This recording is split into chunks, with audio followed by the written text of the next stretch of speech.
Reading Elder Scrolls lore books so you don't have to. Skyrim's rule, an outsider's view. Please sit back and enjoy this Elder Scrolls lore audiobook series. In this lore book, a Redguard explains Skyrim's political system.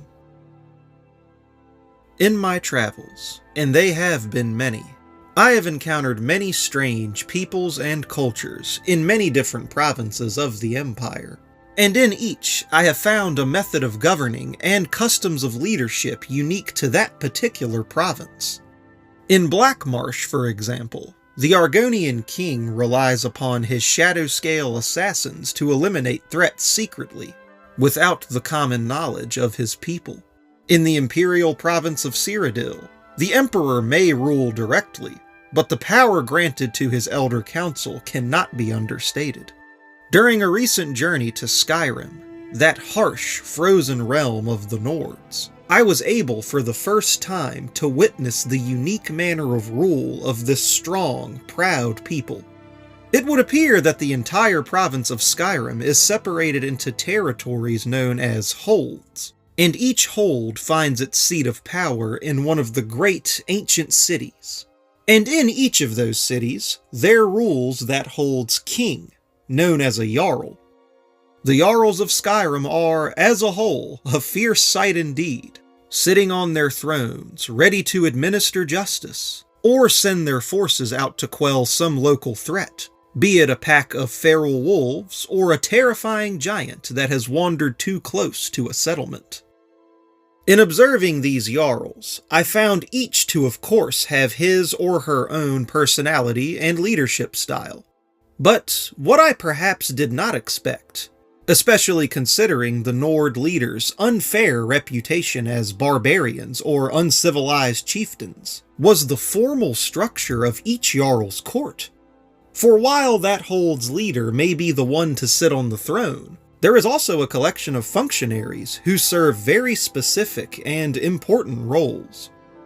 The court wizard counsels the Jarl in all matters magical, and may even sell services or spells to the keep's visitors. The steward is the Jarl's primary advisor, and generally takes care of the more mundane aspects of running the keep, the city, or even the hold, depending on the situation. And woe is the fool who defies the housecarl, a personal bodyguard who rarely leaves the Jarl's side, and has pledged to sacrifice his or her own life to save that of their honored leader, if ever the need should arrive. But as mighty and influential as each individual Jarl is, Skyrim's true power comes from the strength of its High King. The High King is ruler above all, and is always one of the Jarls, selected by a body called the Moot, a specially convened council of all the Jarls, who meet with the express purpose of choosing Skyrim's High King. Or so it is in theory.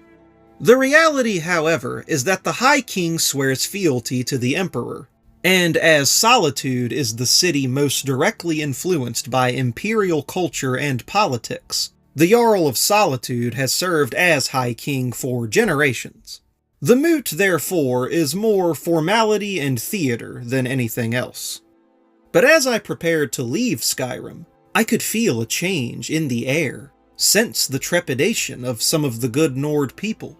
Many seemed unhappy with the Empire's continued presence in their land, and the outlawing of the worship of Talos as the Ninth Divine, a stipulation of the White Gold Concordat, the peace treaty between the Empire and Aldmeri Dominion, has only strengthened that division. So, while the Jarls of Skyrim still control their holds, and those Jarls are ruled over by their imperial-sanctioned High King, will there come a day when the Moot convenes to select a new High King? One that is not, as many would say, the Emperor's Solitude puppet. If that day comes, I will be thankful to be far away from Skyrim, in my own home of Hammerfell, for such a decision could well mean civil war, and I fear that such a conflict would tear the fierce and beautiful Nord people asunder.